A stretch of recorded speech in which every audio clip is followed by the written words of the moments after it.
Bismillahirrahmanirrahim. Assalamualaikum warahmatullahi wabarakatuh. Selamat datang di praktikum teknologi sediaan solida pertemuan keempat dan 5 tentang evaluasi mutu fisik tablet ya. Oke. Dilakukannya untuk menjamin kualitas tablet, maka sebelum dipasarkan atau dilakukan penyalutan, tablet harus diuji sifat fisiknya. Yang pertama, keseragaman bobot. Ini merupakan identitas luar yang berguna untuk menguji apakah seluruh tablet memiliki skala yang telah ditetapkan. Keseragaman bobot tablet yang tidak bersalut dengan bobot rata-rata antara 150 sampai dengan 300 mg, maka penyimpangan dari bobot rata-rata tidak boleh lebih dari 2 tablet yang mempunyai penyimpangan bobot 7,5% dan tidak boleh satu tablet pun yang mempunyai penyimpangan bobot sebesar 15%. Untuk keseragaman ukuran, menurut FI 3, kecuali dinyatakan lain, tidak lebih dari 3 kali diameter dan tidak kurang dari 4/3 kali tebal tablet, 4 atau 3 kali tebal tablet. Kemudian waktu hancur adalah waktu dibutuhkan untuk hancurnya tablet dalam media yang sesuai, sehingga tidak ada bagian tablet yang tertinggal di atas kasa pada alat. Faktor yang mempengaruhi waktu hancur antara lain sifat fisik granul, kekerasan, porositas tablet. Penambahan tekanan pada waktu penabletan menyebabkan penurunan porositas dan menaikkan kekerasan tablet. Dengan bertambahnya kekerasan tablet akan menghambat penetrasi cairan lambung ke dalam pori-pori tablet sehingga memperpanjang waktu hancurnya. Kecuali dinyatakan lain, waktu hancur tablet bersalut tidak lebih dari 15 menit. Untuk kekerasan tablet, digunakan untuk mengetahui seberapa besar kekerasan tablet yang dihasilkan. Ini sangat dipengaruhi oleh kekompakan mekanis, terutama guncangan, tekanan, tegangan, pukulan, patahan, guliran, gosokan, dan jatuhan. Kekompakan ini salah satunya kekompakan tekanan, yaitu besarnya tahanan sebuah tablet terhadap gaya yang bekerja diametrik pada saat tablet pecah.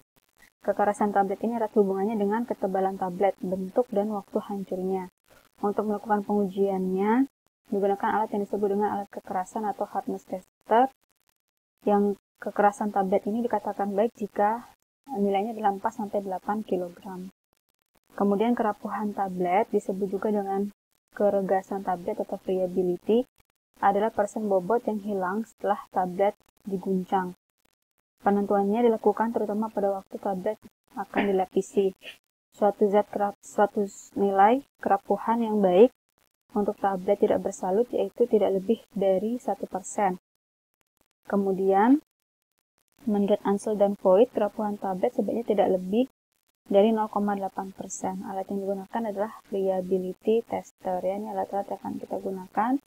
Cara kerjanya, untuk keseragaman bobot, kalian nanti dari 100 tablet yang sudah kita bikin, timbang 20 tablet, pilih 20 tablet, kemudian hitung bobot rata-rata tiap tablet. Ya, jadi 20 tablet langsung ditimbang, hitung bobot rata-rata tiap tablet. Jika ditimbang satu per satu, misalkan kemudian kalian timbang satu per satu, tidak boleh lebih dari 2 tablet yang menyimpang dari bobot rata-rata harga yang ditetapkan kolom A, dan tidak boleh satu tablet pun yang bobotnya menyimpang dari bobot rata-rata harga dalam kolom B, seperti ini ya.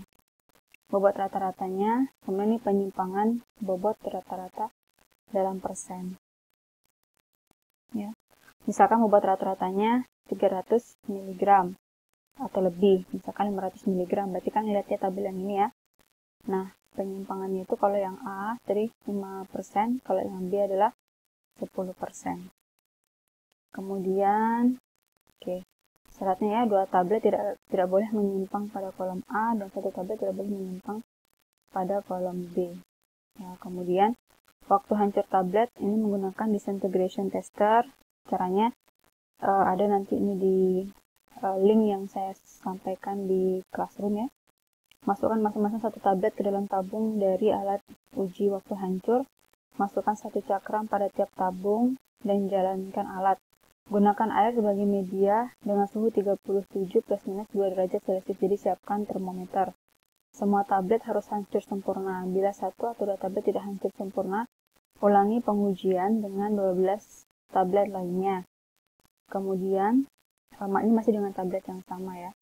Tidak kurang dari 16 dari 18 tablet yang diuji ini harus sempurna. Syaratnya, kecuali dinyatakan lain, semua tablet harus hancur tidak lebih dari 15 menit untuk yang tablet tidak bersalut, dan tidak lebih dari 60 menit untuk tablet salut selaput. Jadi memang dibedakan ya, karena kan kalau tablet salut selaput itu kan ada lapisan gulanya, jadi akan lebih lama harusnya waktu hancurnya ya. Oke. Kemudian kekerasan tablet dengan hardness tester. Nah, ambil 20 tablet, ukur kekerasannya menggunakan alat hardness tester, hitung rata-rata dan standar deviasinya atau nilai SD-nya.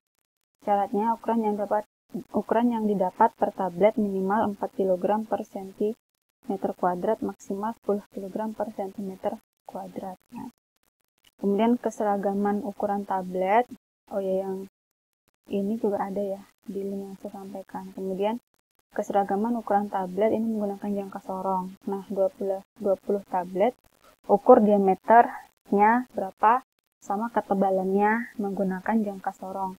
Kemudian hitung rata-rata dan SD-nya. Kalau menurut FI 3, kecuali dinyatakan lain, tidak lebih dari 3 kali diameter tablet dan tidak kurang dari 4 atau 3 kali tebal tablet.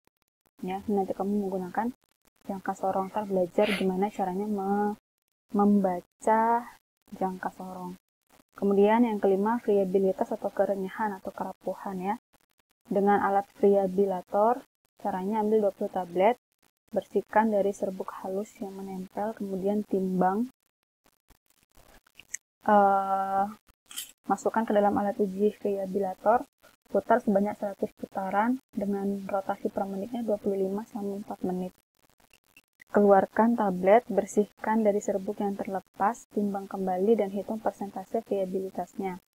Caranya adalah F sama dengan friability adalah W0 atau bobot awal ya sebelum diuji dikurangi dengan W1 atau bobot setelah diuji dibagi dengan bobot awal ya. Nilai F dinyatakan baik jika kurang dari 1%. Kalau lebih dari 1%, maka tablet dapat diperbaiki dengan cara meningkatkan atau menambahkan kekerasan pada tablet ya. Oke, mungkin itu saja yang bisa saya sampaikan. Ini juga sudah ada juga di ini ya, di mana namanya, di link. Jika ada pertanyaan, silakan bertanya di kolom komen. Saya tutup. Wassalamualaikum warahmatullahi wabarakatuh.